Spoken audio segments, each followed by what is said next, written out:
Hi. Oh gosh. I should have done this before I started filming, but I don't know what to do. Oh, my hair looks kind of good down. Okay, we'll leave it down for a bit until I get annoyed with it. P.S. Look how freaking beautiful it is outside. Gorgeous day. Of course I have to work. That's a flower. I'll leave you with a little view of the outside here. I'll move over.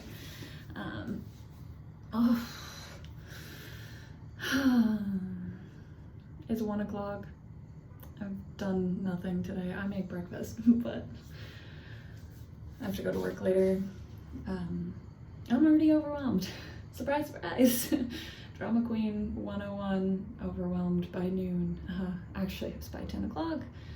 And it's because I've been waiting nearly a month and a half for a call from my doctor to discuss a letter that my lawyer sent to him that the letter was made by a specialist that I went and saw 4 months ago. And it was so long and wordy, and it was just an assessment about my feet. Look at that, good old bumpus. Gotta get surgery on that someday soon, apparently, says the specialist. So waiting 2 months, month and a half for this call with my doctor to discuss a letter that basically stated a bunch of shit that I already knew, that I was gonna need further surgeries, that my life is impaired because of this horrific injuries that I sustained in the car accident. You don't know what I'm talking about. I mean, why would you? If you're only watching this one video, you can check out, I have a series called My Journey, and probably infer what I'm talking about, but the TLDR is I was in a car accident 2.5 years ago. Very bad car accident. I almost died. Thank God for seat belts. But broke both my feet, one very severely. I had to get surgery on it. And yeah, I don't want to get into it right now, but I'm already annoyed with my hair. Yeah, and so basically the call with the doctor was 5 minutes, and he said, well, I can't really do anything because I'm so far away, because he's my doctor in my hometown, and I don't have a doctor here, and I'm not staying in Vancouver. Like, we're moving at the end of the summer.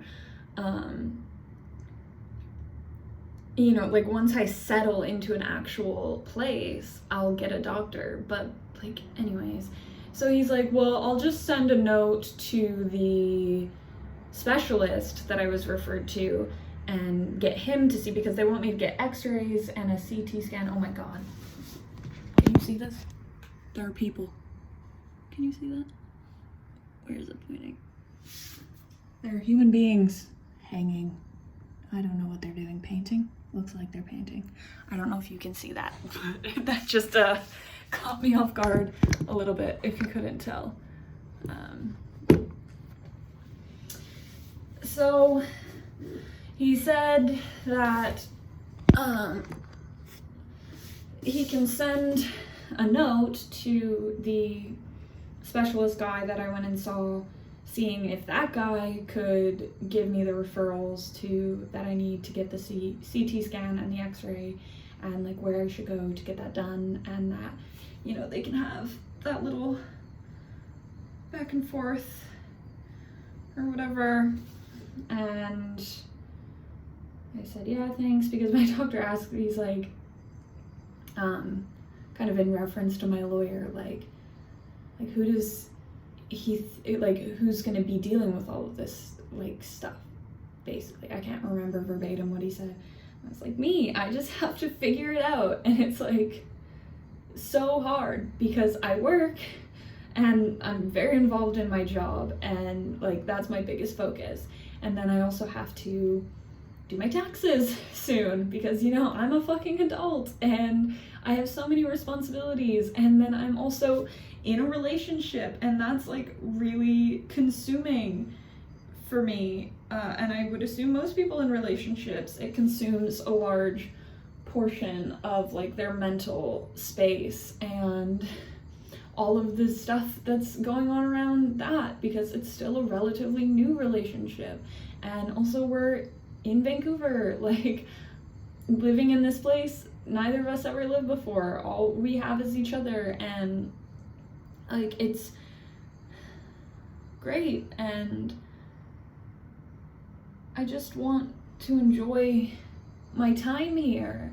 And there's just such a weight on my shoulder regarding this stupid settlement, and the whole process I just have felt so alone, and like I've had to figure everything out for myself. And it's like I retained this lawyer for 25% of my settlement, and what is he doing?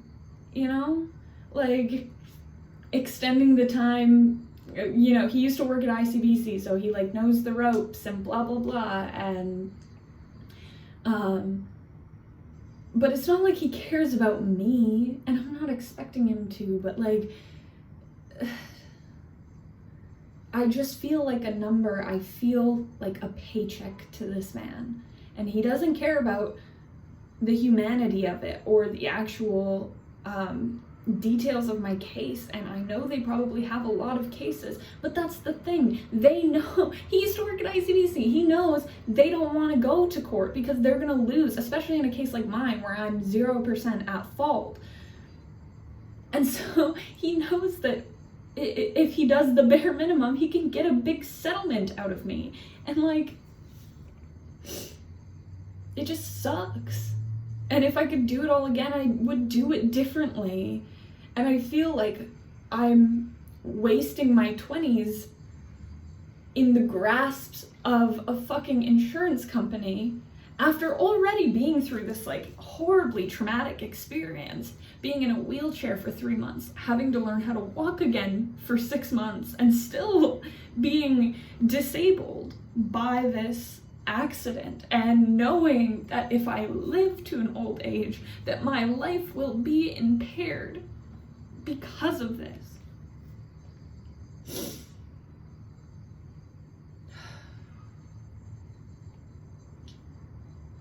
So it's just like a bunch of back and forth nonsense bullshit. And I just want this part of my life to be dealt with. I want this weight off my shoulder. Because I just feel like every year that I don't get a settlement, I'm giving ICBC reason to not give me any money at all. And it's fine if I don't get any money, because I've never had money in my life. I have been poor my entire life. And fucking money means nothing to me. But at the same time, knowing the consequences of this accident and how it will impair my life as I get older, I just want that security. And I want to be able to do things I've never been able to do, like travel. I mean, I know I could travel without money. Like, lots of people prove that you don't need money to travel, but anxiety. It's just hard. Everything's just so hard. Like, life and being an adult and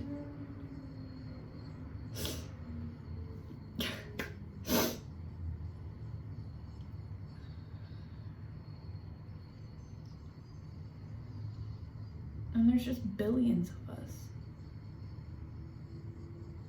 And if everybody has half the issues that I have, or if a percentage of the population has double the issues I have, like, no wonder we're all always in crisis and always distracted from like the real issues facing us as a humanity. Is that the right term? I think facing humanity or us as a society would have worked better. It doesn't matter. Nothing matters.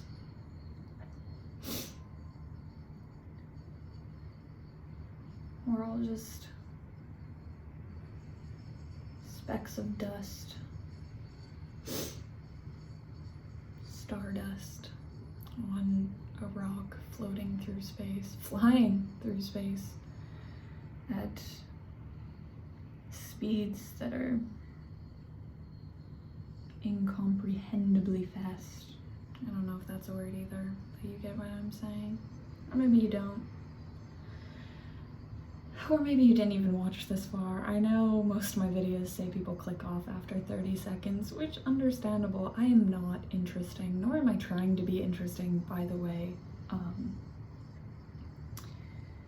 This whole YouTube thing that I've been doing for over a year now, I probably have close to 300 videos, and for the first 100 videos, nobody saw them except for me. And then I've had people stumble across my videos, and I have a few regulars that comment, and I super appreciate them even caring what I have to say, because I'm literally no one, and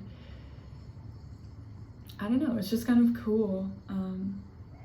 But I definitely don't want to be famous because I'm problematic as fuck, and I just know that like my life and what I do would be picked apart, and fucking I have not always been a good person, and I'm sure I'm gonna do shitty things in the future. It's just kind of my nature.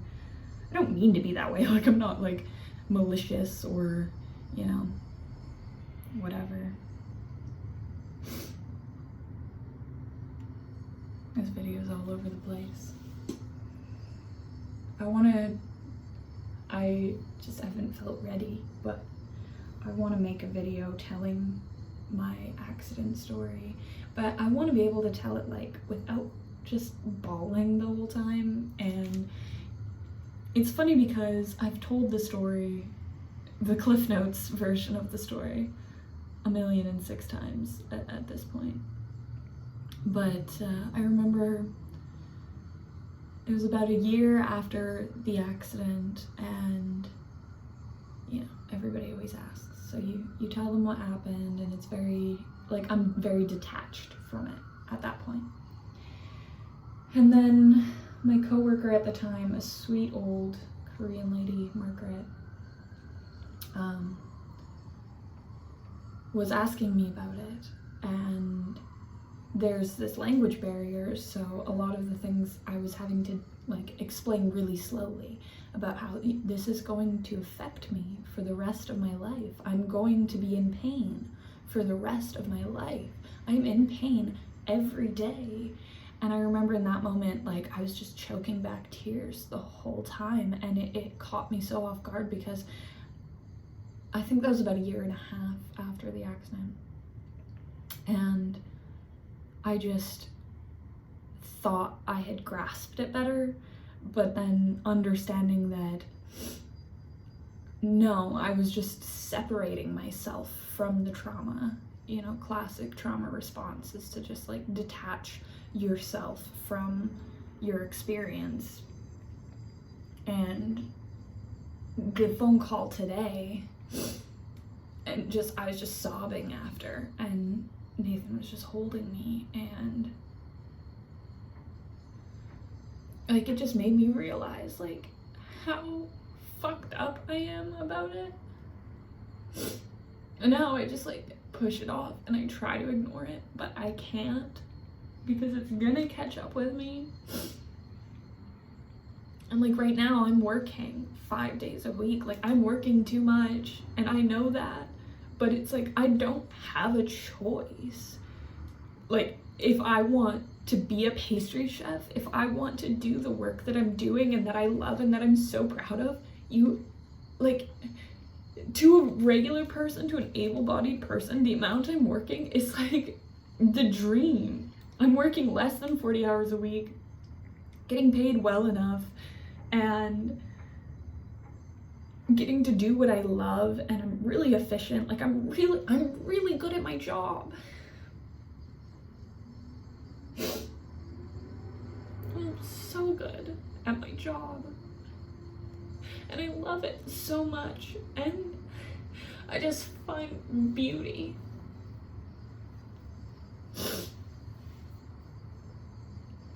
in the fleeting existence of food, because it's so connected to our own fleeting existence. Sorry, I look like a crazy person when I cry.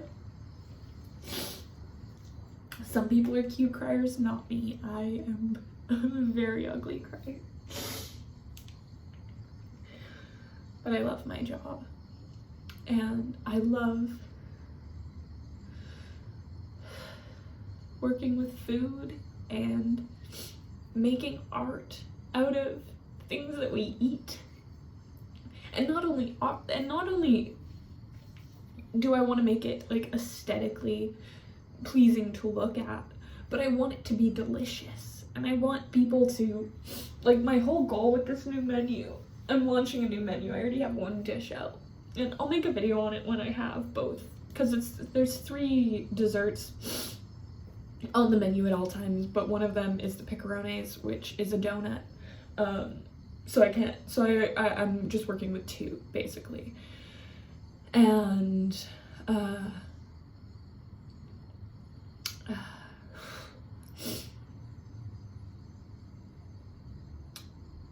but I'm gonna have a 3rd one because Secure Fest, I just forgot about that. I actually have to do some testing on that today.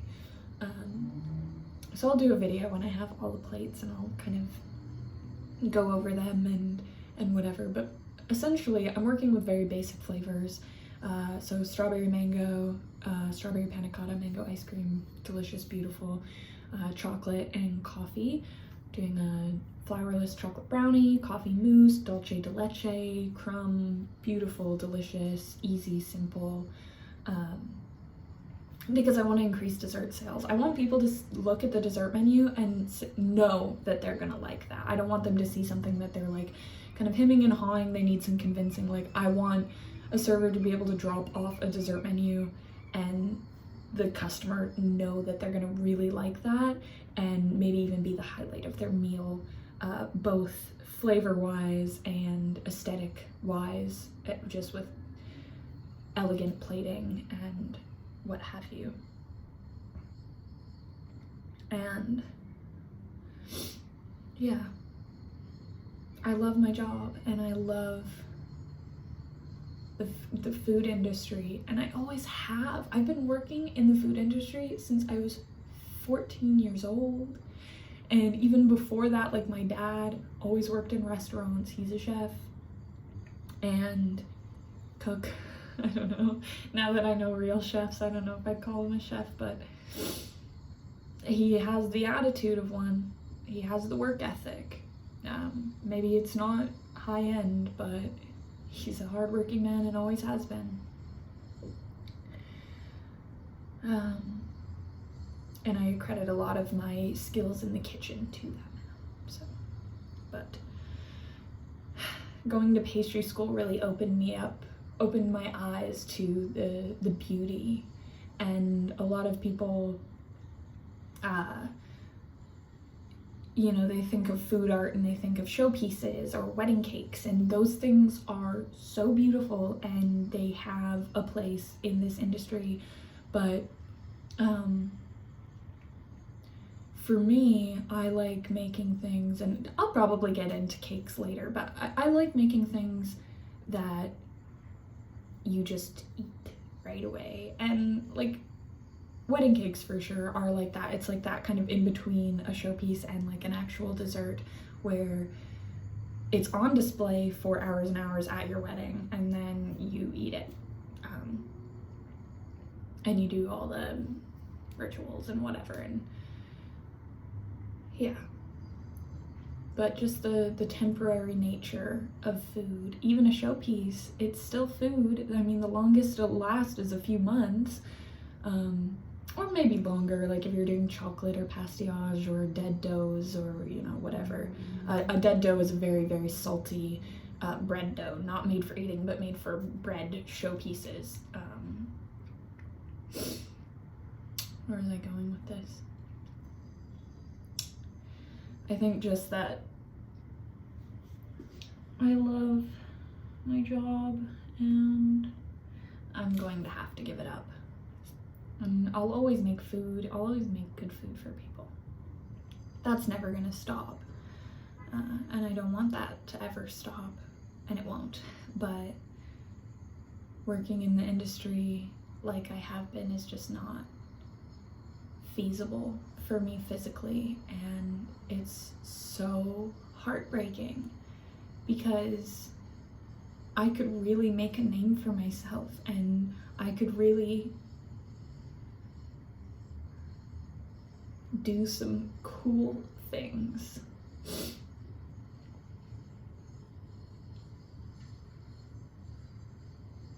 But I can't.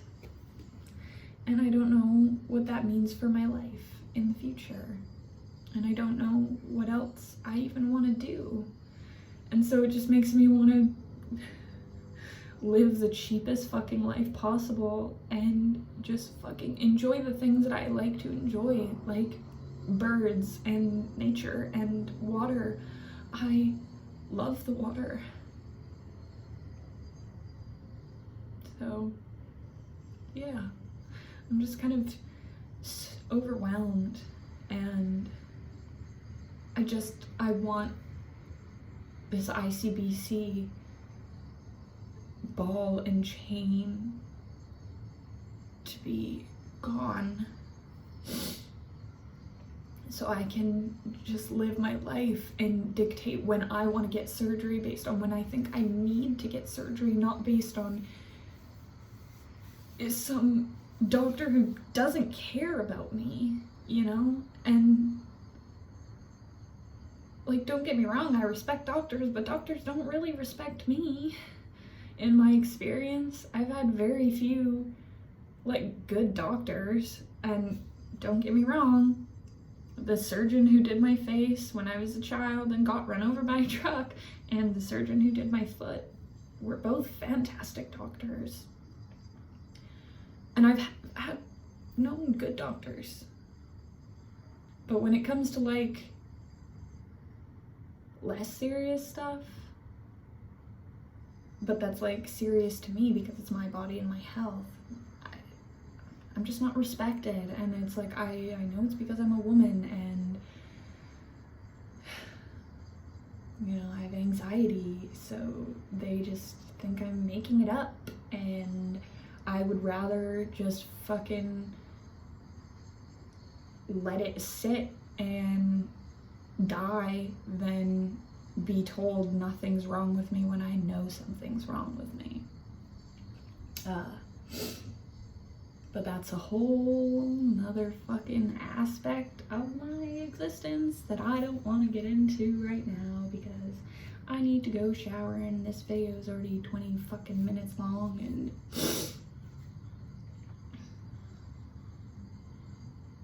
I'm so ugly. I'm talking to myself. Camera's facing me, and I just like keep looking into my eyes and like my face, and I've been feeling so ugly recently.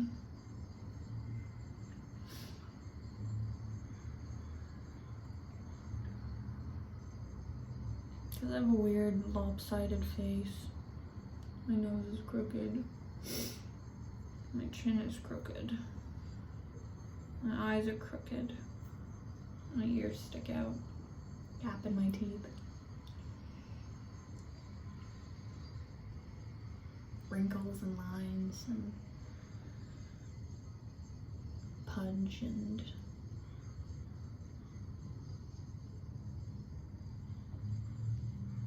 but I know that I am not my body. So it definitely doesn't bother me the way it used to. I kind of just accept that I got a weird face. Sometimes I'm pretty, most of the time I'm not. Okay. I want to end this and go shower, but I don't, and so I just keep talking. And I'm saying nothing. I don't think I've said anything this whole video. Am I gonna upload it still? Yep. Is anyone gonna watch it? Maybe 20 people. It's all the way through, maybe one person. If you're still watching this, hi. How are you? Hope you're doing fucking dandy.